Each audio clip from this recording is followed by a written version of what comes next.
Au sommaire de ce nouveau numéro de Toute une histoire,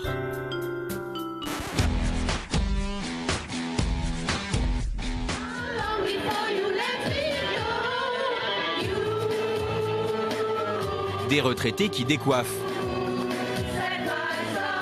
Quand je sors avec un homme de mon âge, j'ai l'impression de sortir avec mon père, quoi. Je peux pas. J'ai vu Jaco arriver au loin. Ben là, je lui fais un gros bisou en entrant, forcément, je voulais pas le louper. C'est même pas un gros bisou, mais c'est tout au cou. Ouais. On revit complètement, quoi. On fait tout ensemble. Des fortes têtes. La retraite, hein, ça commence au pot de départ et ça se termine dans une caisse en sapin. Hein. Bon, bah, c'est sympathique. Hein. On va vous démontrer le contraire dans la suite de notre émission. Et une marraine très investie. Je suis grand-mère. Ah, bah, voilà.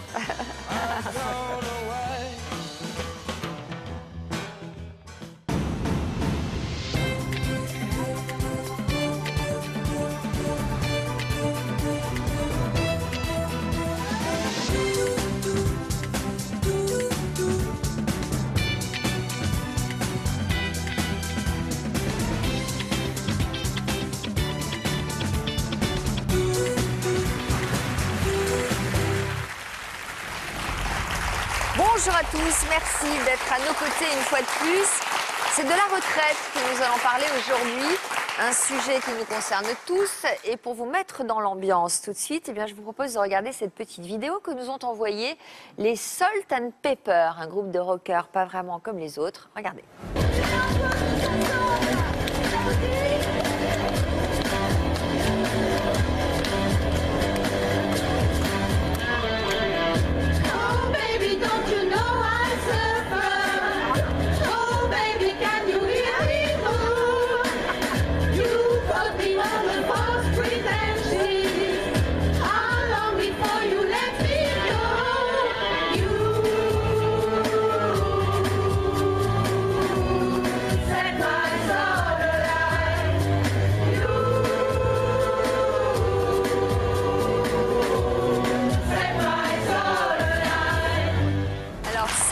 Pepper, ça veut dire poivre et sel. Vous avez constaté qu'ils ont la pêche.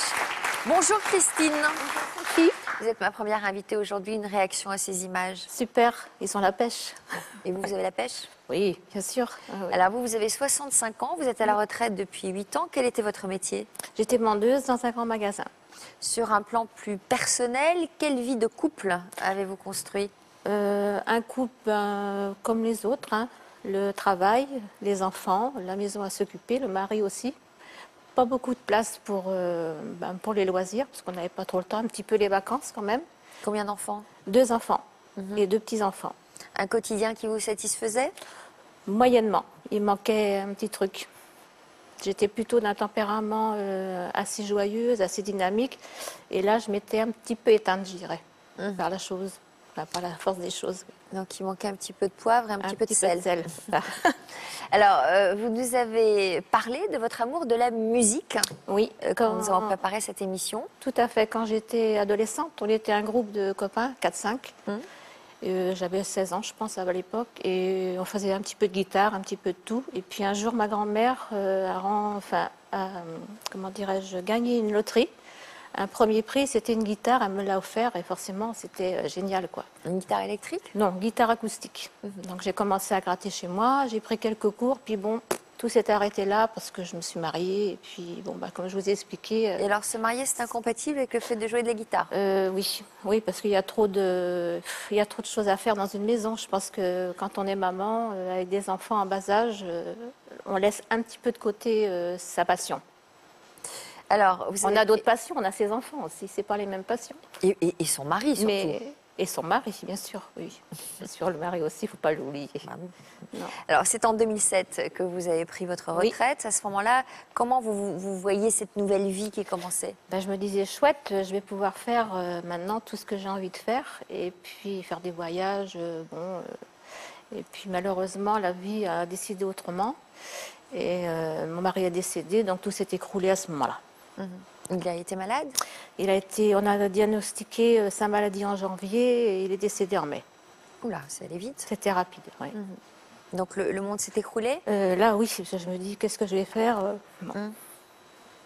Vous étiez perdu? Perdu. Et comment vous en êtes sorti de cette détresse? Avec mes enfants, un peu, on restait assez soudés quand même. Donc, et puis j'ai une amie un jour qui me dit, mais au bout de déjà 2 ans, hein, elle me dit... Ça vous êtes resté 2 ans comme mal, ça, pas très bien. perdu, Oui. replié sur vous-même? Oui. Peut-être le tort qu'on a, c'est de rester enfermé. Bah oui, c'est sûr. C'est sûr. Alors, c'est en images que nous allons découvrir à quoi ressemble votre nouvelle vie aujourd'hui. Et nous allons voir que vous avez récemment pris un virage à 180 degrés. Regardez ce reportage tourné en Loire-Atlantique par Robin Salafranque.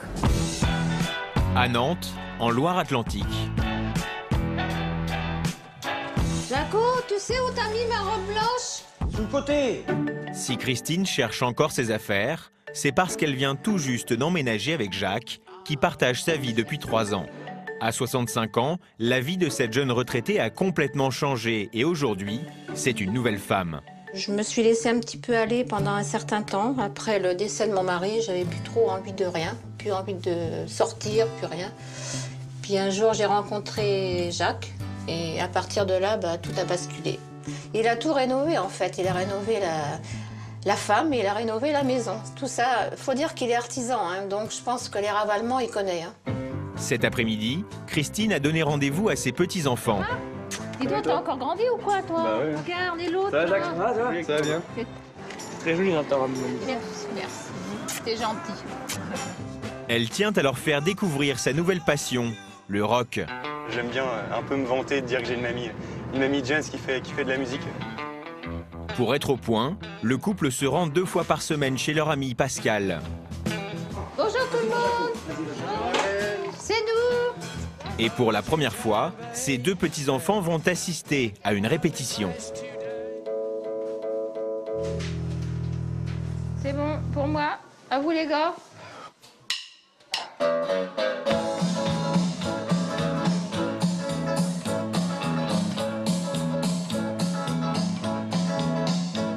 Hello, Mary Lou. Goodbye, Mary Lou. I'm so in love with you. So hello, Mary Lou. Goodbye.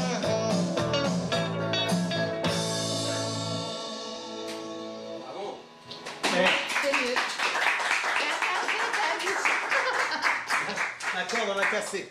Quoi, t'as cassé ta corde? J'ai cassé ma corde. T'as tellement bien joué, tu vois, mon petit Tu joues Pascal. tellement bien, hein. Bah oui. C'est exceptionnel d'avoir une grand-mère qui fait de la musique, encore plus du rock. Elle s'enferme pas dans son âge, elle continue à vivre. Je suis fier d'elle. Elle vit au jour le jour, elle profite à fond et au moins elle s'ennuie pas et puis elle pourra que retenir ses belles années et plus tard elle aura fait ce qu'elle a envie de faire et puis elle aura profité. Donc c'est top. En fin de journée, les tourtereaux font le point sur leur progrès en bord de Loire. Alors, qu'est-ce que t'en penses de la musique? J'ai eu un petit démarrage un peu rapide, mais bon, je pense que ça a été... Je trouve pour les retraités, c'est pas trop mal. Ça serait bien qu'on monte un petit peu en puissance, hein, qu'on aille maintenant au devant du public. Hein. Donc maintenant, c'est à nous de travailler, hein, c'est tout. Depuis que Jacques est entré dans sa vie, Christine a retrouvé une âme d'adolescente. Écoute, mon chéri, je voulais te remercier pour tout ce que tu as fait pour moi. Ta rencontre, c'est un renouveau. Hein, je revis. Et puis, tu as la même passion que moi. On a les mêmes passions tous les deux. Voilà, je voulais faire un gros bisou pour te remercier. Je l'aime énormément. On se comprend tous les deux. Pour moi, c'est merveilleux. J'aurais dû rencontrer ça il y a longtemps. Et moi, j'ai rencontré ça à la retraite.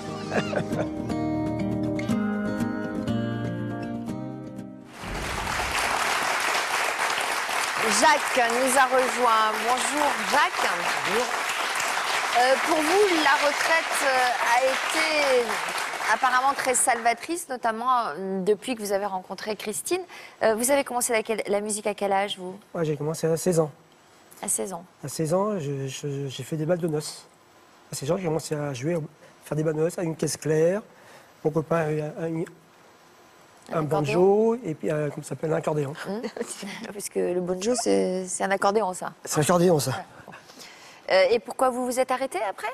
Après, oui, j'ai arrêté parce que j'ai connu mon ex-femme. Oh, mais c'est terrible, ces histoires de mariage où on arrête ses passions. Qu'est-ce que c'est que ça? Ah oui, mais les femmes n'aiment pas trop On dit que les musiciens sont assez volages, alors elle avait trop peur que... Ah bon, bah, les femmes adorent les musiciens, non? Ah oui, je sais bien. C'est séduisant. Alors c'est pour ça, j'ai eu trois enfants et ma vie s'est faite comme ça. Et puis mon travail, après j'étais artisan, donc c'est vrai que l'artisan, la musique, ça Pas le temps. pas le temps, quoi. Et puis vous vous êtes séparé de votre femme? Je me suis séparé de ma femme, oui, au bout de 23 ans de mariage. Et là, vous avez repris la musique? Et là, non, pas tout de suite. Pas tout de suite, j'ai pas repris la musique, j'étais plutôt allé danser, dans l'édité dansant. Là, bon, c'est vrai que j'ai rencontré pas mal de femmes, un certain nombre. Pourquoi vous riez, Christine? Parce que... Bah, c'est plutôt sympa, on a Ouais, affaire c'est à un sympa. homme expérimenté, on va Bah, dire. Tout à fait, ça me plaît. Hein. Hein, bah Bah, oui. voilà. Un homme qui séduit les femmes. Voilà. Alors comme je sais bien danser, disons, oui, c'est bien danser, bah, les femmes, des fois, souvent, venaient me chercher à danser. Moi, j'allais danser avec les femmes. Et c'est là, après, que j'ai rencontré Christine. Vous dansez un quoi? rock. Alors, je danse le rock, le passo-dub, la valse, le tango, tout ce qui est danse rétro. Bon. Alors, comment vous êtes rencontrés tous les deux? Eh bien, c'était un moment d'un rock. Ah, vous étiez partis danser, J'étais vous aussi, partie alors. danser, oui, comme je faisais tous les dimanches. Ouais. Et puis là, il y a... Quoi, un thé dansant? Oui, c'est un genre de thé dansant. Ça commence à 3h l'après-midi jusqu'à minuit. Donc on part C'était on quand, veut. ça? Alors, c'était courant mai. Courant mai. Il y a combien de temps? Bah, il y a 4 ans maintenant. Parce que, voilà. Alors, qu'est-ce qui s'est passé? Eh bien, un rock. Et puis, quelqu'un vient m'inviter à danser. C'était mon Jaco. Voilà. Et alors? Et là, on a fait notre première danse. Après, un slow, bien sûr, parce que... Bien sûr. si, bien parce sûr. qu'après Ça une s'est bien danse en passé, le doublé, rock. voilà, le rock s'est bien passé. Vous avez senti... On a fusionné. Quand on s'est donné la main, il y a un courant qui est passé, et voilà. Ah oui, ça vraiment, c'est C'était une sensation de courant. une sensation de bien-être, en fait. De bien-être. Voilà. Ah ouais. Donc, le vrai coup de foudre, quoi, le vrai... Ouais. Je ne sais pas si on peut appeler ça un coup de foudre, mais bon. C'est un bien-être. Un bien-être, on était bien. Donc, il y a eu un petit peu plus de rapprochement, là. Ouais. Et puis après, bon, on s'est assis et on a commencé à entamer le dialogue. Et là, on s'est aperçu qu'on avait énormément de points en commun. Donc, dont la musique, puisque c'est particulièrement la musique qui nous a rapprochés. En général, quand ça paraît évident, bah, les choses se font malgré nous, Ça quoi. se fait tout seul, en fait. Oui. On n'essaye même pas de lutter. De lutter, non, ça se passe bien. Moi, je ne cherchais plus. Je me suis dit, je vais danser. Si ça se fait, ça se fera. Si ça ne se fait pas, ça ne se fera pas. Et c'est là, quand j'ai invité Christine, c'est ses mains qui m'a tout dit, quoi. Je me suis dit, c'est pas petit, c'est celle-là, quoi. C'est elle. C'est elle. Parce que c'est un ressenti. Je ne sais pas vous imaginer le ressenti qu'on a. Ça vous était déjà arrivé de ressentir ça? Non, jamais. Et vous? Non, pas ce fluide-là, pas ce truc-là. Un bien-être. Vous savez, un petit peu avec... comment il s'appelle dans le film, là, le gendarme se marie, là, là, ça y est, pareil. Le gendarme se marie? Moi, je croyais que vous alliez me Avec parler de Robert Louis- Redford Non, quand avec il Louis de touche le mollet. Funès, là, quand... Ah, voilà. non, mais Ouais. quand il est à se marier, quand il est prêt à se Les marier, étincelles. là, les étincelles, ça fait ça, là, c'est un éclair. Le gendarme se marie. Vous l'avez vu, Yvonne? Non. Le gendarme se Ah, marie. bah, faut le regarder. Vous vous sentez comment, tous les deux? Comme de jeunes amoureux? Comme de jeunes oui. adolescents? Ouais, Ah ouais, oui, tout ça, tout ensemble, ouais. Hein? On revit complètement, quoi. On fait tout ensemble. Le premier baiser a eu lieu quand? Pendant le slow. Ah, déjà? Vous êtes allé très très vite, alors. Dès la deuxième danse, Ouais, quoi. un petit bisou, mais bon, voilà. Et puis après, quand la soirée s'est terminée, on s'est dit, bon, bah, dans 15 jours, parce que moi, je partais en vacances, donc on s'est revus 15 jours après. Vous avez pensé à lui pendant 15 jours? Oui, parce que j'avais oublié de lui donner mon numéro, donc je disais, mince, quand je vais revenir, si ça se trouve, il m'aura oublié. Donc, et non, il était Vous là. avez beaucoup pensé à lui? Oui. Donc quand vous êtes revus, ça s'est passé comment? Ah bah, Je veux tout savoir. Alors, moi, quand je suis Et donc revenu... vous étiez sur la piste de danse? oui, pareil? j'attendais comme ça, puis je regardais l'heure, soit il y a l'heure qui tournait, j'ai dit, bon, bah, vers 20h, s'il n'est pas là, moi je m'en vais, c'est bon, terminé, quoi. Est-ce que vous avez dansé avec d'autres en attendant? Ah bah oui, j'ai continué à danser. même. Ah oui. Ah bah oui. Je voulais pas rester assise. Non. Et puis à un moment donné, ben, j'ai vu Jaco arriver au loin. Puis il faisait exprès en plus. Hein. Il disait bonjour à toutes ses copines. Et vas-y que je sais que je t'embrasse. Puis moi j'attendais. Puis ça y est, il est arrivé tranquille. Vous invitez à danser? Ben, là, je lui fais un gros bisou en entrant. Forcément, je voulais pas le C'est louper. même pas un gros bisou, elle m'a sauté au cou. Hein. Ouais. C'est vrai? Ouais. Puis après, on est parti danser. Pendant 1 an, ça a duré comme ça, tous les week-ends. Après, une autre fois dans la semaine, souvent c'était le mercredi. Mais vous étiez fait des déclarations entre-temps. Ah oui, oui, bien sûr. On s'aimait. On disait qu'on Ah oui. s'aimait, tout ça, ouais.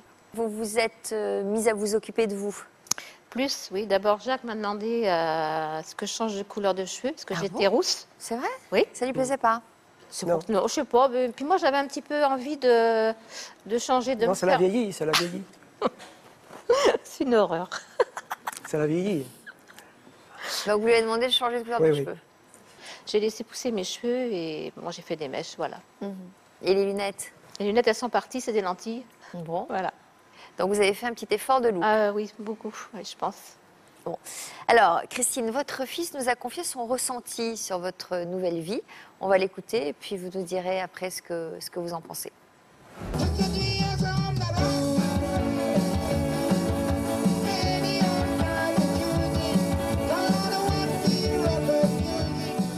Ma mère s'épanouit dans ce qu'elle fait, de voir qu'effectivement cette nouvelle vie de retraité lui a permis de découvrir autre chose.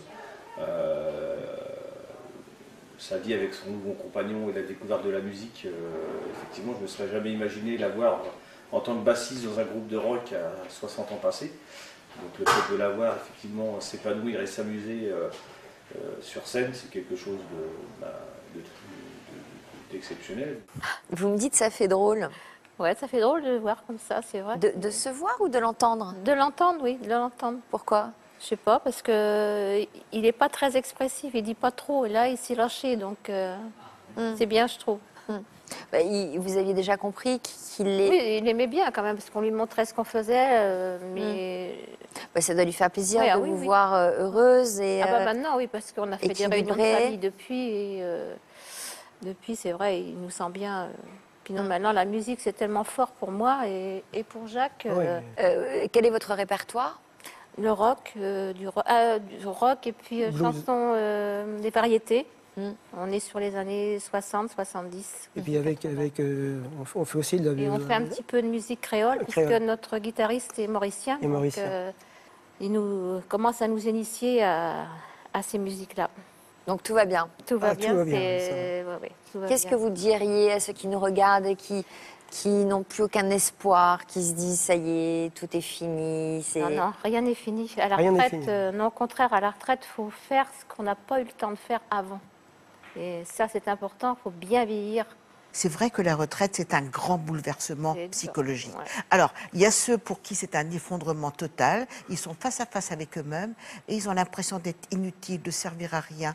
Et leur vie professionnelle finie, ben, ils ne sont plus rien. Ils s'identifient à leur statut professionnel et à la retraite. Eh bien, c'est le drame.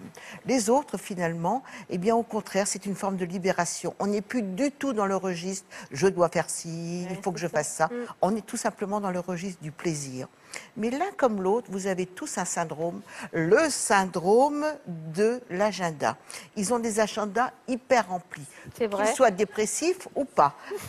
Donc ils sont toujours, il faut remplir les cases vides pour surtout pas soit penser à son propre vide, soit au contraire profiter de chaque miette de vie qui vous est offerte. Alors c'est bien ça d'avoir le syndrome de l'agenda?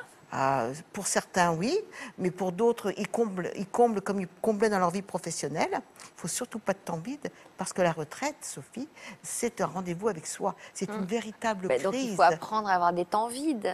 Il faut apprendre à avoir des temps avec soi-même. Oui, et ben c'est un rendez-vous avec soi.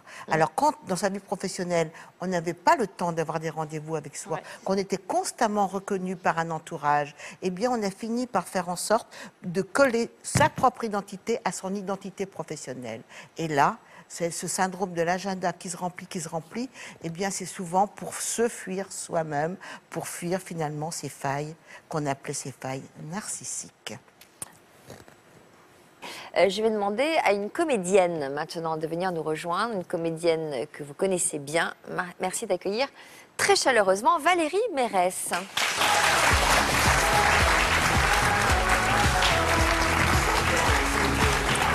Valérie, allez vous asseoir à côté d'Yvonne.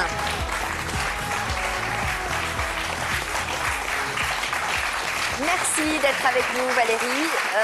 Vous êtes un peu la marraine de notre émission. Aujourd'hui, pour vous, la retraite n'a pas encore sonné, mais c'est un sujet qui vous intéresse particulièrement en ce moment. Pour quelle raison?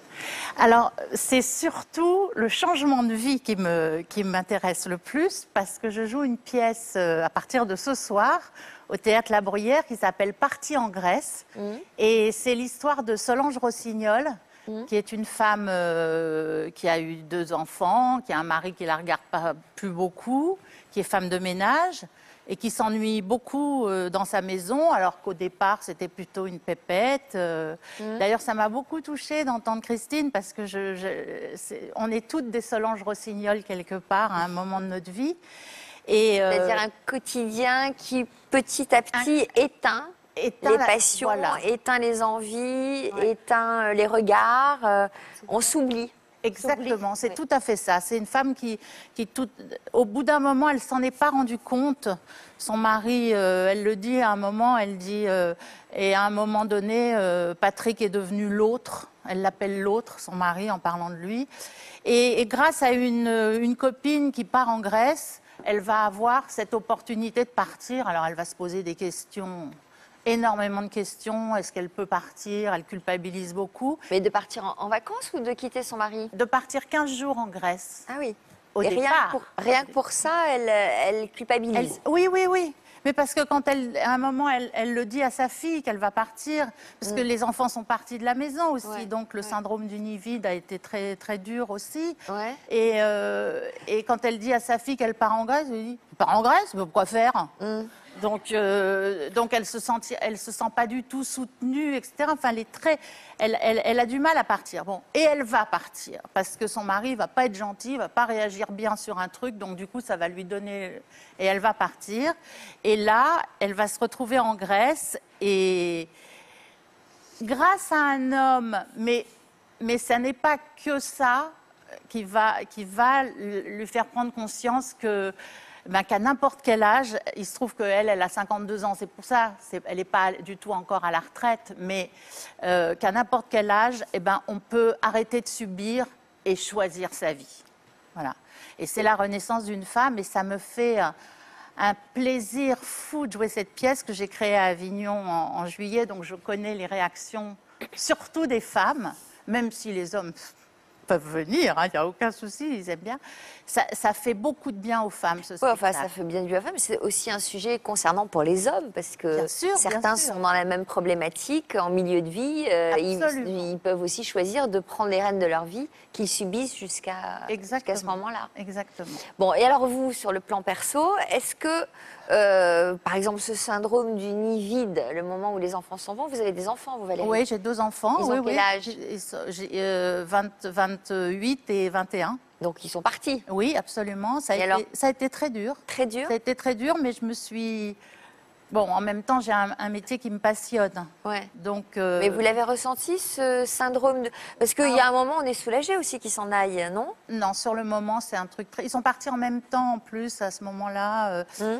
Non, ça a été très dur. J'ai été voir une psy à ce moment-là. Ah ouais? Ah oui, en lui disant qu'il fallait que je parle parce que ça allait pas trop. J'étais en tournée à ce moment-là.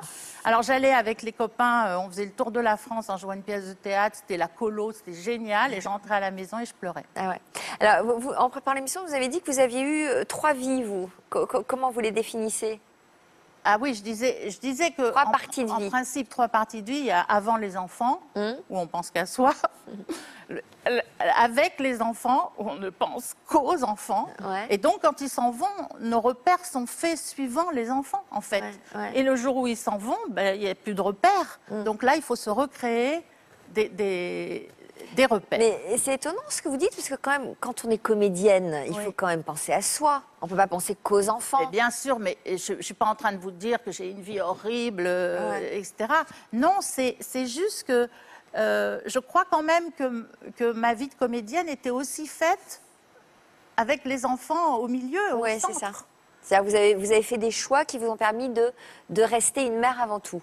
Oui, quand même, quand même. C'est-à-dire que de toute façon, j'ai pas choisi, c'est devenu comme ça. Moi, quand ma fille est née, ça a été un truc de folie, quoi. Je pensais qu'à moi et tout à coup, j'ai arrêté de penser à moi, quoi. Yvonne? Mais Valérie, vous inventez finalement la règle des 3 tiers de Monsieur Freud, qui disait que pour être heureux, pour avoir un équilibre psychique, il fallait 1 tiers penser à soi, donc personnel, 1 tiers penser à sa famille, c'est-à-dire le registre affectif, mari, enfant, et l'autre tiers professionnel. Donc vous voyez que de temps en temps, ce tiers affectif prenait tout votre espace. Donc il n'y avait plus de place tant pour votre profession que pour vous. Mais avant vos enfants, c'était votre tiers à vous, c'est-à-dire le tiers où vous ne pensiez qu'à vous. Oui. Donc l'art, c'est effectivement de répartir dans la balance ces 3 éléments. Et là, Christine, elle parvient parce que, tout comme une adolescente, elle pense à elle pense à sa vie affective et aussi elle pense à une vie un peu professionnelle parce que vous êtes dans la création. Donc vous avez un équilibre parfait avec ces 3 tiers. Alors, on va regarder un extrait de la pièce que vous interprétez donc à partir de ce soir au théâtre La Bruyère. Oui. Ça s'appelle Partie en Grèce.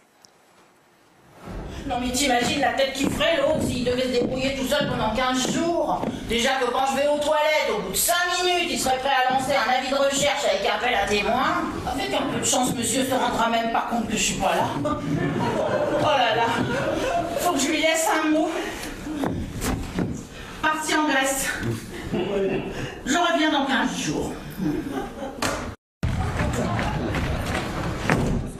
Je parie que vous m'aviez pas reconnu. Moi-même, j'ai du mal à me reconnaître depuis quelque temps. Et mon bronzage, vous aimez? Pas mal quand même pour une rousse. Donc, à partir de ce soir, un sujet qui intéressera les femmes, mais pas que. Non, pas que. Ah non, non, non, au contraire. Il vaut mieux aller la voir en couple, parce Ah que oui, ça c'est peut très engendrer bien. des discussions. Exactement. Pour essayer peut-être d'évoluer ensemble. Oui. Sur la même... c'est ça l'important. Sur le même chemin. D'ailleurs, je ne raconte pas la fin, mais... On est impatient d'aller applaudir Valérie. En tout cas, on va saluer Antoine Pierre. Bonjour. Antoine Pierre Mariano, exactement. Pardon? Antoine Pierre Mariano, exactement. Très bien. Vous venez de publier un livre qui s'intitule « Putain de retraite ». Oui. Donc, c'est pas la joie. Ah, pas la joie. Ce livre, d'abord, ne raconte pas mon histoire. C'est l'histoire d'un archétype, disons, d'un cadre supérieur en milieu urbain. C'est-à-dire vous, ce que vous avez été pendant une quarantaine d'années. Non, le personnage que j'ai imaginé me ressemble beaucoup. Certes, mais enfin, disons, il a largement sublimé mes qualités et puis rogné tous mes défauts. Donc, j'en ai fait un personnage idéal pour un livre. Voilà. Alors, on va parler de vous. Vous avez été un cadre supérieur. Vous avez dirigé un grand quotidien. J'ai fait partie de l'équipe de direction d'un grand journal, oui, effectivement. Bon, vous êtes très modeste. Vous avez fait ça pendant combien de temps?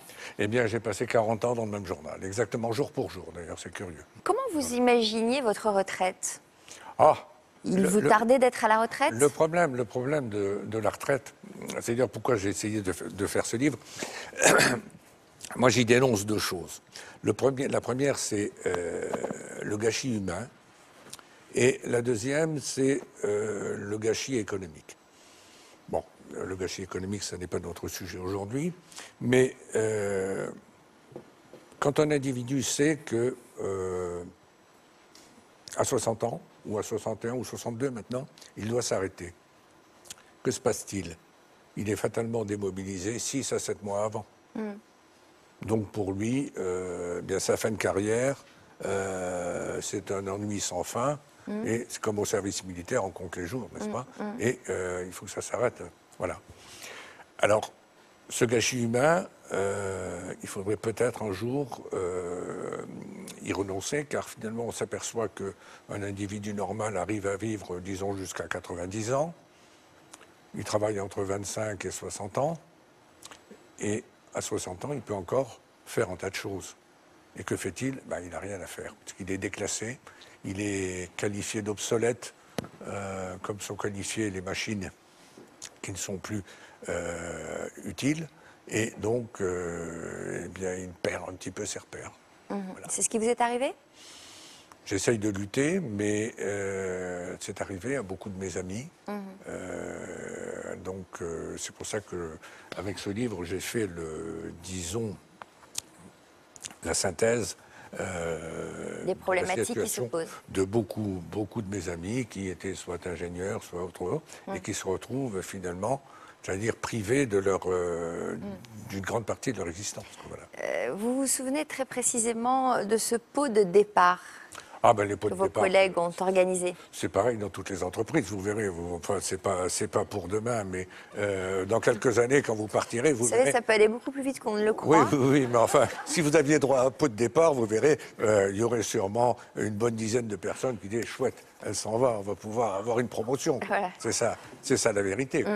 Bon, moi-même, j'ai assisté à je ne sais combien de pots de départ. Quand c'était quelqu'un qui était un petit peu au-dessus de nous, on était plutôt content de le voir partir, n'est-ce pas? En disant, voilà, ça va nous booster, ça va nous pousser. Voilà. Alors, comment vous avez occupé vos journées? Au début, on sent bien que ça a été un peu difficile de trouver au début, votre équilibre. On fait beaucoup de projets, on fait beaucoup de choses, on bricole dans son appartement. Enfin, là, c'est compliqué parce qu'en général, on est toujours pourchassé par un aspirateur, n'est-ce pas? Et puis en même temps, on essaye de faire durer le chantier parce qu'on se dit, si je termine tout de suite, qu'est-ce que je vais faire après, quoi? Bon, j'ai essayé de ranger des photos, j'ai essayé des... Mais comment c'est possible de se sentir inutile quand on a votre intelligence, votre expérience, on a envie de transmettre? Il y a des tas de manières de transmettre. Oui, mais à partir du moment... transmettre, oui... on peut aller dans des associations, il y a des enfants qui n'ont pas accès forcément au savoir, on peut leur apprendre à lire. Il y a plein de manières de mettre son expérience au service des autres. Oui, ça c'est effectivement, mais tout ça me paraît très, comment dirais-je, très théorique en fait. Parce qu'en vérité, on a tous un petit peu un fond d'égoïsme et faire du bénévolat et autres, je ne suis pas certain que ce soit la meilleure solution pour occuper tout son temps. Le problème, c'est d'arriver à être productif. Et quand on a eu une expérience professionnelle, quand on a travaillé dans quelque milieu que ce soit, d'ailleurs, aussi bien que dans l'artisanat, que ce soit un ébéniste, un relieur ou autre, peut avoir envie de continuer à fabriquer, à produire. Et là, qu'est-ce qu'on fait? On est arrêté.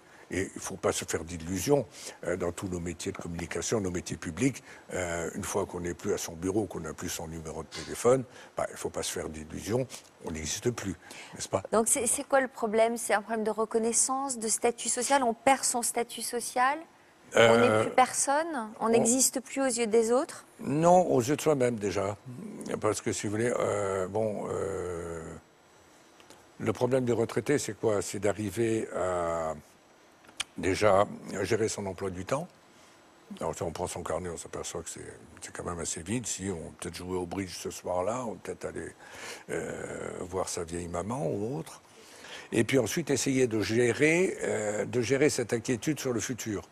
Parce que moi, c'est ce qui m'inquiète beaucoup. Parce que le retraité d'aujourd'hui, qu'est-ce qui sera dans 10 ans, dans 15 ans, quand on lui versera peut-être que la moitié de sa retraite, que son pouvoir d'achat aura considérablement diminué, qu'il risque d'être dépendant parce que comme on vous soigne maintenant jusqu'au dernier moment, vous êtes debout jusqu'au jour où on vous met dans un fauteuil. Et bon, Dis donc, vous dressez un tableau de l'avenir tout à fait plombant. Hein. On est plombé là. Alors, on est plombé. Ça fait peur. Je suis sûre que vous forcez le trait et qu'il y a un peu de provocation, normal, évidemment. Alors, il est vrai que quand on a eu un poste à responsabilité, un poste public, l'effondrement est beaucoup plus grand. Ça, c'est une évidence. Parce que vous aviez collé votre identité à votre statut social. La reconnaissance était forte. Néanmoins, on vous écoute avec un discours un peu cynique et j'ai lu votre livre qui m'a fait mourir de rire. Je pleurais aux larmes. Et ça, je trouve ça extraordinaire. Donc, il y a un clivage chez vous, il y a l'Antoine Pierre qui peut encore être productif, qui peut faire rire les clowns sont toujours tristes, vous savez. Non, mais qui peut écrire des livres. Pourquoi vous allez écrire plein d'autres livres? J'en ai déjà... Et qui peut être coach de vie, enfin, coach, faire des conférences pour toutes les personnes. Ce n'est pas pour vous? Ben, vous pouvez communiquer parce que votre livre, c'est vraiment un trésor. Pourquoi vous avez ri? J'ai ri parce que je donne juste un exemple, cet exemple du retraité à qui on demande d'aller au marché chercher un demi-poulet rôti. Et donc, il va au marché, il dit « Je voudrais un demi-poulet fermier rôti ». Et on lui dit « Quelle partie ?» « Ah, la partie droite, parce que le poulet fermier, il ne fonctionne que sur une jambe, donc c'est beaucoup plus ferme. » Enfin, et tout est truculent comme ça. Oui, Donc, non, je trouve ça... C'est un peu ça? Oui, non, mais je complète cette histoire parce que cette histoire est vraie. Et, non, oui, l'histoire est vraie. Et ce qui est très intéressant, c'est que quand j'avais demandé à la vendeuse de me donner la partie droite du poulet fermier, il y avait derrière moi une brave dame qui dit « Ah, vous demandez la partie droite ?» Et j'ai expliqué pourquoi. J'ai pris mon poulet, je suis allé à la caisse, et à la caisse, je me retrouve avec la dame qui était là, mais elle ne me voyait pas, j'étais dans le... Et elle rencontre une amie, et elle dit à son amie, vous savez, il paraît que le poulet fermier, il faut acheter toujours la cuisse droite. Voilà. Voilà. Et alors, moi, je suis toujours admirative des couples qui durent. Et alors, quand on se retrouve avec la femme avec laquelle on a partagé toute sa vie, des enfants, etc., au moment de la retraite, surtout quand on a été très actif comme vous, comment ça se passe quand on se retrouve ensemble au quotidien? Je crois que, alors là c'est général, bon, je crois que la retraite est pour un couple une espèce de tremblement de terre. Parce que, bon, prenons le cas où l'homme travaillait et la femme ne travaillait pas. Bon, qu'est-ce qui se passe? Tout d'un coup, la femme est obligée de préparer un repas à son mari. Alors que jusqu'à présent, qu'est-ce qu'elle mangeait à midi? Un cornichon trempé dans un yaourt, c'était fini. Bon, là, il faut faire un repas pour le mari, c'est très compliqué. Surtout, elle l'a sur le dos quand même toute la journée. Ben oui, avoir sur le dos toute la journée. Dans le cas où la femme travaillait et l'homme travaillait, ils se retrouvent tous les deux. Alors, j'ai pris l'exemple, mon personnage est un citadin, donc ils se retrouvent dans un appartement, tous les deux, et là c'est très dur à gérer, parce que c'est là où il faut refaire de vraies concessions. Voilà. Et puis quand on va au supermarché, on se fait engueuler au retour à tous les coups. Parce que vous n'avez jamais pris... on n'a jamais pris la bonne promotion, on a pris le yaourt bio alors qu'il fallait des carottes pas bio, enfin voilà, c'est ça. Alors Yvonne, vous disiez qu'il y avait un double... Il y a un clivage. C'est comme si Antoine Pierre n'arrive pas à faire le deuil de sa vie professionnelle avec tout ce que ça représentait comme effectivement, comme pouvoir, comme contrôle sur lui. C'est-à-dire que vous étiez dans une hyperactivité et quasiment addict à votre travail. Ensuite, vous êtes comme quelqu'un qui est en manque. Mais c'est pas une addiction, c'était simplement, quand on fait un travail qu'on aime, on le fait bien. C'est une passion, voilà. Alors disons, mais qui peut devenir addictive. C'est-à-dire que ça remplit énormément de cases. Et maintenant, il y a un sentiment de vertige, de vide. Et ce vide, finalement, vous arrivez à le remplir néanmoins avec énormément d'humour. Mais vous êtes trop perfectionniste. Je crois qu'il vous faut un tant soit peu d'humilité et de transmission. Vous refusez de transmettre, or la transmission pour vous va à merveille. Même avec votre pantalon en velours, il faut troquer votre ancien costume comme en étant celui d'un conférencier qui donne du bonheur. Quand vous allez voir des personnes rire autour de vous, vous avez déjà refait une autre vie. Vous êtes dans un autre stade d'une vie un peu d'ado, mais très amusante et très légère. Et dans des écoles de journalisme? On ne veut plus de moi. Qu'est-ce que vous voulez qu'on fasse d'un ancien journaliste dans les écoles de journalisme? Transmettre, apprendre de votre expérience. Mais Antoine Pierre, si vous êtes face à face avec une forme de dévalorisation de vous-même. Non, c'est pas une forme de... une forme. Non, Sophie Davant prenait l'exemple des écoles de journalisme. Bon, moi, quand j'ai commencé dans la presse, on écrivait sur du papier beefsteak au crayon à billes, et on envoyait ça. Bon, maintenant, il y a des ordinateurs partout, etc., etc. Et, si on me met dans une salle de rédaction aujourd'hui, je serais complètement perdu. Et alors? Parce que je ne saurais pas faire marcher les ordinateurs. Non, mais d'accord, mais on s'en fiche de ça. L'important, c'est comment écrire un papier, qu'est-ce qu'on dit, quelle est l'information importante, comment on va la chercher. Un sujet, un verbe, un compliment, et c'est terminé. Voilà. Vous avez dit un compliment. Régine, Christine, pardon, comment vous réagissez à ce témoignage? Moi, je trouve que c'est dommage parce que monsieur a un savoir important. Enfin, il est quand même instruit, il a beaucoup de choses à transmettre. Mais il provoque, bien sûr, il provoque. Ouais, en fait, je pense qu'il faut absolument. Il profite un petit peu, mais bien sûr, il va écrire des livres, il va se... Non, mais j'en ai écrit déjà d'autres. Il faut en écrire d'autres, il faut transmettre. Oui, mais il faut que je trouve un éditeur aussi bon que celui qui vient Vous de n'avez pas publier. joué d'un instrument de musique? Ah non. Vous seriez venu avec nous autrement. Vous ne savez pas chanter? Non, c'est pas mon truc. Non. Non, malgré mon nom, je on ne sais pourra pas chanteur chanter. aussi. Non. En fait, vous voyez quand même ce qui est intéressant à noter, c'est que vous êtes tellement passionné par votre travail qu'il vous a manqué les autres tiers là, dont parlait Yvonne tout à l'heure. Et finalement, vous avez occulté tout un tas de choses dans votre vie, le sport, les passions, les trucs, machin. Et alors maintenant, en travaillant, il ne faut pas oublier de se faire plaisir. Ah oui, ça c'est important. Penser à soi, penser à sa vie affective, c'est très très important Vous pour savez, se nourrir. si vous résumez la retraite, ça commence au pot de départ et ça se termine dans une caisse en sapin. Bon, c'est sympathique. On va vous démontrer le contraire dans la suite de notre émission. Et vous, comment appréhendez-vous votre retraite ou comment la vivez-vous? Si vous avez déjà franchi le cap, eh bien réagissez à cette question sur Facebook ou sur Twitter avec le hashtag toute une histoire et on découvrira juste après l'histoire d'Odile qui va nous redonner un petit peu d'espoir. Allez, à tout de suite. Vous aussi, vous pouvez participer à notre émission. Alors que vous étiez marié depuis plusieurs années, vous avez dû élever l'enfant que votre conjoint avait eu avec une autre femme. Après une infidélité, votre mari vous a annoncé qu'un enfant était né de cet écart. Vous l'accueillez aujourd'hui en garde alternée. Suite à la mort de votre conjoint, vous avez découvert qu'il avait eu un enfant hors mariage. Vous le considérez comme le demi-frère de vos enfants. Votre conjoint menait une double vie et à la mort de sa maîtresse, leur enfant est venu vivre chez vous.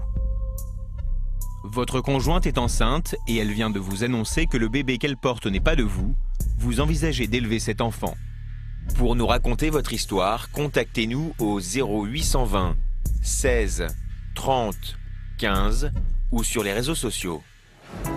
Au sommaire de ce nouveau numéro de Toute une histoire, on connaît bien le parcours artistique d'Emmanuel Moire, mais ce qu'on sait moins de lui, c'est que la mort de son frère jumeau lui a donné la rage d'avancer et de composer. Je pense qu'il m'a fallu vraiment 3 ans pour commencer, je pense, à faire un travail de deuil. Tout s'est écroulé et rien ne fonctionnait comme je voulais. Et face à la fin de quelque chose, à quelque chose qui meurt vraiment, j'ai pris conscience qu'il y avait autre chose qui prenait vie et qui commençait. Nous allons lui présenter Marine, une jeune chanteuse de 25 ans. J'ai fait la Nouvelle Star chinoise. Ah bon? Ouais. C'était incroyable. Et à partir de là, ça a décollé. C'était vraiment des plateaux tout le temps, des tournées, des stades. C'est arrivé tellement vite que je me rendais pas compte. Je me rendais pas compte du tout. Elle vient tout juste de se relever d'un cancer et elle nous dira que pour elle aussi cette épreuve a été salvatrice. Je me suis sentie comme une femme de 100 ans, sur son lit de mort, qui repense à toute sa vie et qui a des regrets. Et je me disais, s'ils me disent qu'il y a 1% d'espoir, je le prends et je survis et je le fais. Je suis ému, c'est normal. Hein, bah oui, ça c'est sûr. Mais ça me fait du bien en même temps, ouais.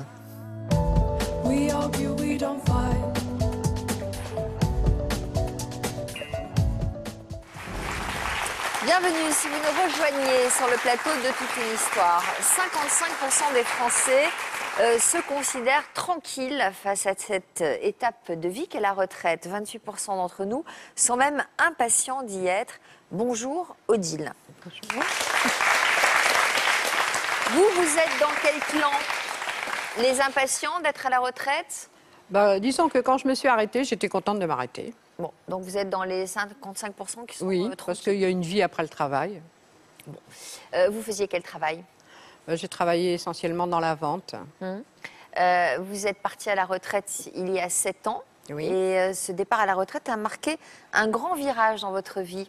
Oui, parce que justement, il faut s'y préparer et j'avais pas mal de projets. Qu'est-ce que vous aviez comme projet? J'avais des projets de pouvoir partir, de voyager, de prendre mon temps pour faire ce que j'avais envie de faire. Vous étiez dans quelle situation personnelle quand vous êtes partie à la retraite? Je vivais seule déjà depuis 10 ans, puisque j'ai quitté mon dernier compagnon à 50 ans. Et donc... Il y en a eu combien de compagnons? 2. Le mari, père de mes 3 enfants, et 20 ans après avec mon ex-ami. D'accord. Voilà. Et donc, vous vous êtes dit que ce serait peut-être le temps de nouvelles rencontres? Oui. Donc là, vous aviez quoi, la cinquantaine ou la Oui, soixantaine 52 ans. 52 ans. 52 ans. Et en fait, j'ai trouvé que c'était très bizarre d'attirer des hommes plus jeunes que soi. Ah oui, vous vous attiriez des gens, des hommes plus jeunes. Voilà. Donc, au début... Vous les recherchiez? Pas du tout, c'est eux qui venaient me chercher. Auparavant, vous étiez attiré par quel type d'homme? Mon ex-mari était un peu plus vieux que moi, mais après, mon ami avait le même âge que moi. C'était pas vraiment l'âge qui comptait, quoi. Hein. Mais vous n'étiez pas particulièrement attiré par les plus jeunes? Non, du tout. Et alors là, vous avez attiré des plus jeunes, mais genre combien d'années en moins? 20 ans. Ah oui. Oui. Alors, vous les avez rencontrés, ces hommes plus jeunes? Oui, je les ai rencontrés. Et vous avez appris à les apprécier? Oui, parce que en fait, j'ai été très étonnée de leur maturité et de leur façon de se comporter avec les femmes. C'est-à-dire qu'il y avait du respect, de la tendresse et c'était très agréable. Et puis dans l'intimité, ça doit pas être désagréable. Eh ben, oui, c'est clair. Et en plus, je me suis retrouvée comme beaucoup de femmes à la ménopause à grossir, alors qu'avant j'étais aussi mince que vous, et que j'aurais pu le prendre mal. Mais en fait, ça m'a aidé à passer ce cap d'avoir grossi, parce que en fait, je me suis aperçue que les hommes aimaient les rondeurs, quoi. Manifestement, ça ne les dérange pas. Alors, quels sont ces profils de jeunes hommes qui sont attirés par des femmes plus âgées? Qu'est-ce qu'ils recherchent? Ils recherchent déjà quelqu'un qui ne va pas trop leur demander, parce qu'en général, ils sont dans une période de leur vie où ils ont déjà une vie mariée ou en couple et ils sont séparés, et divorcés, donc ils n'ont pas envie vraiment de repartir dans une relation sérieuse. Et puis en plus, le moule est cassé, hein, je leur ferai plus d'enfants, donc ils sont tranquilles de ce côté-là. C'est une jolie expression, hein. C'est romantique, hein. Et voilà. Bon. Donc après, donc ils sont tranquilles. Je pense que contrairement à ce que disait Pierre-Antoine. Antoine Pierre. Justement, notre expérience de la vie peut servir à des personnes plus jeunes à tous les niveaux. Là, c'est une rencontre un peu spéciale, c'est-à-dire que je ne vais pas transmettre un savoir. Hein, c'est une sorte de savoir. Hein. Oui, aussi. Mais il y a un rapport avec eux qui est de l'ordre... non, on n'a pas grand-chose à leur apprendre, ils sont très doués en général. Ah ouais? Oui, oui. Mais par contre, il y a un partage, c'est-à-dire qu'il n'y a pas que ça. Et qu'en général, on a commencé la conversation avec des sujets... des passions communes. Il y en a?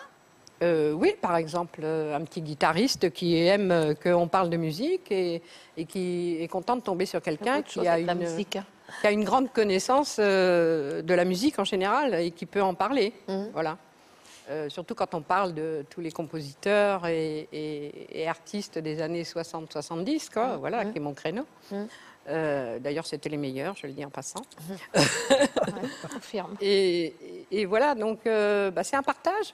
C'est un partage joyeux. Mais alors, vous ne tombez pas amoureuse? Si, ça m'est arrivé, mais rarement, en fait. C'est ça qui est drôle. C'est peut-être que je... Vous l'interdisez?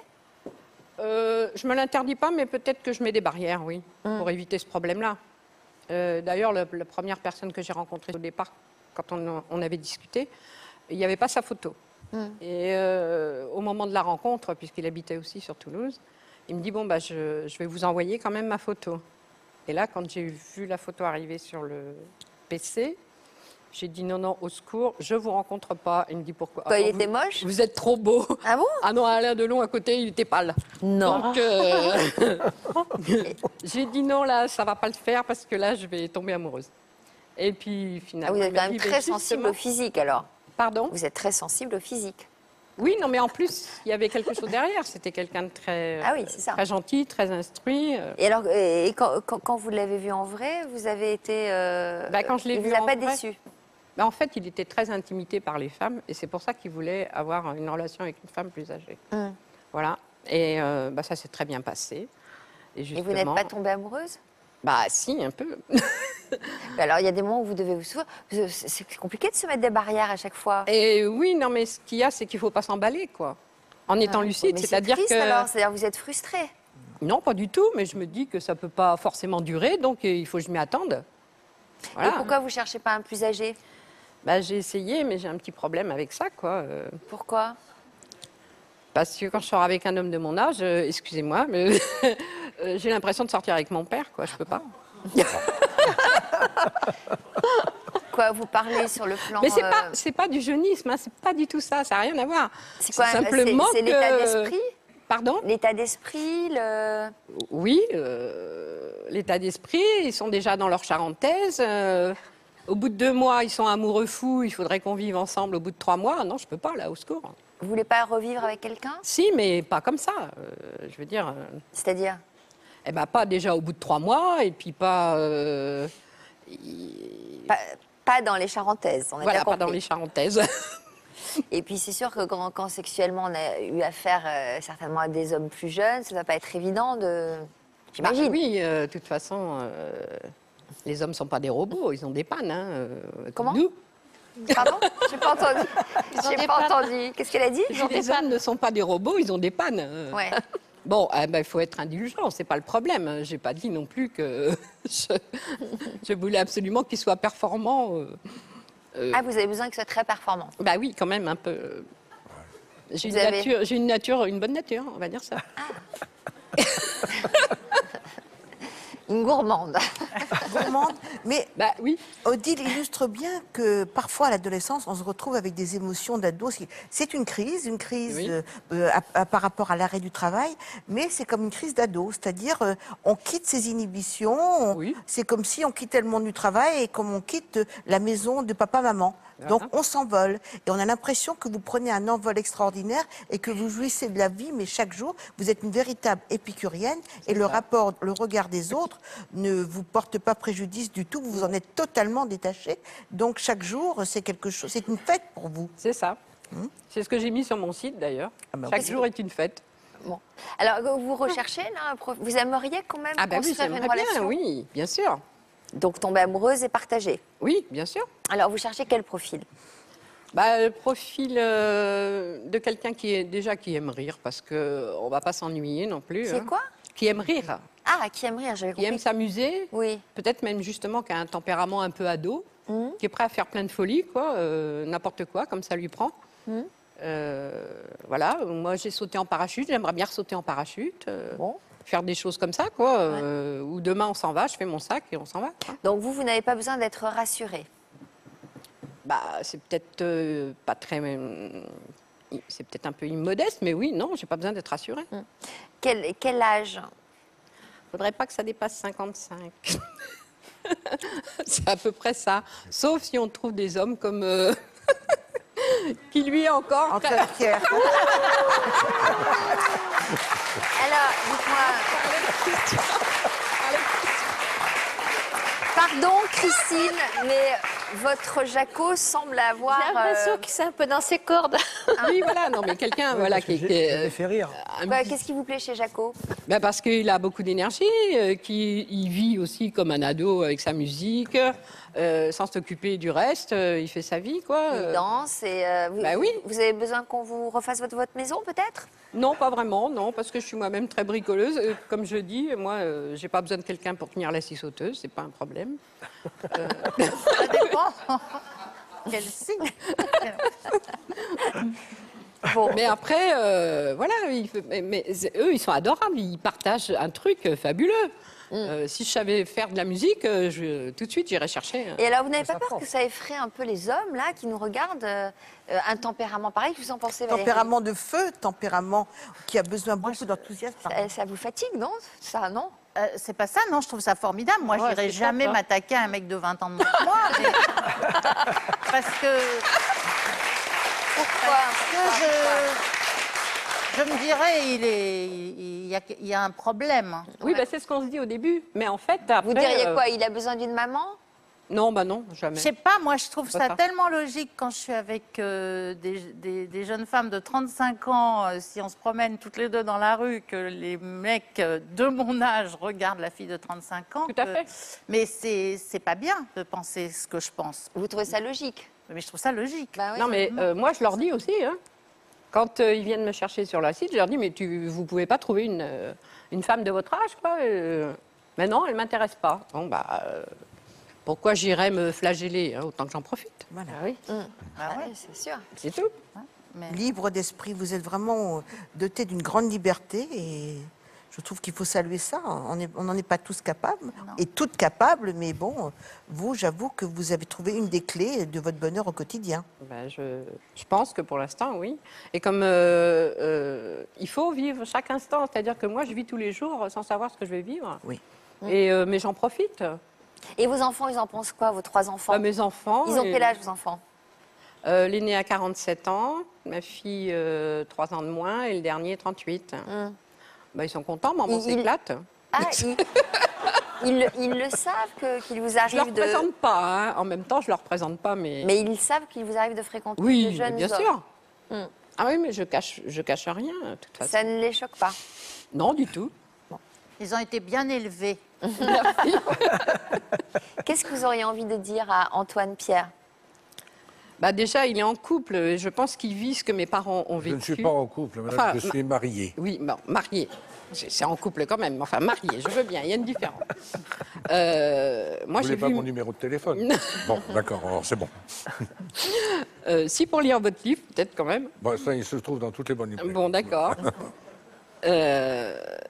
Ils avaient vécu donc pratiquement depuis l'âge de 20 ans leur histoire d'amour. Ouais. Comme il disait, papa allait au travail, maman était à la maison, elle élevait les enfants.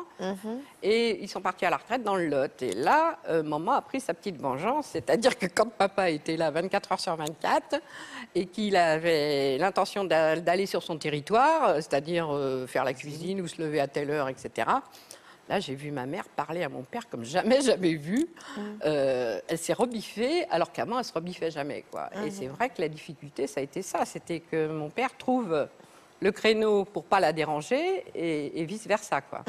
Et là, c'est vrai que, je n'aurais pas ce problème. Ça vous effraie pas d'envisager peut-être de vieillir seul? Non, je ne souffre pas de solitude. Moi, je ne suis pas quelqu'un...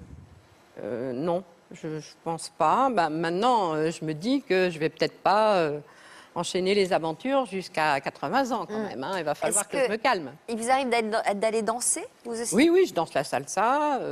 Ah oui, la salsa. Ah oui, quand je sors, je rentre à 10h du matin. Je fais tout. Ah oui. La nuit, manger dehors et rentrer. Voilà.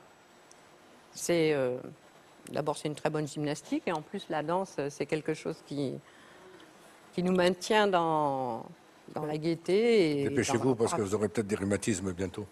Oui, on en a déjà. C'est ce qu'on pourrait penser. On a déjà des rhumatismes. Mais pour l'instant, je vais toucher du bois. Je ne sais pas s'il y en a. Je n'en ai pas. Bon, j'espère juste, parce que c'est une question que je me pose, mais vous allez peut-être m'en vouloir de vous la poser, mais on a l'impression à vous entendre quand même. Alors vous vivez seul, vous venez de vous rencontrer, et vous êtes marié depuis combien de temps? Ouf. Alors, je me dis, c'est peut-être ça aussi la difficulté, c'est d'entretenir quelque chose de gai, d'actif, de satisfaisant. Totalement. Hein, Yvonne? Mais on sent quand même chez Antoine Pierre tout petit peu, vous voyez, d'anxiété, trop perfectionniste, Antoine Pierre. Lâchez-vous, il y a quand même quelques petites bribes d'inhibition qu'il faudrait quand même lâcher pour être plus vrai, plus authentique, plus dans l'humilité. Elle en pense quoi, votre femme, de tout ça? Ah, il faudra l'interroger, ça je ne peux pas répondre pour elle, non. Elle a pensé quoi de votre livre? Elle a ri? Oui, elle a aimé par... je ne sais pas si c'est par devoir, non, mais elle a beaucoup aimé, oui. Elle vous la faites rire? J'essaye. Ça, c'est important. Il paraît qu'elle regarde notre émission et qu'elle vous raconte.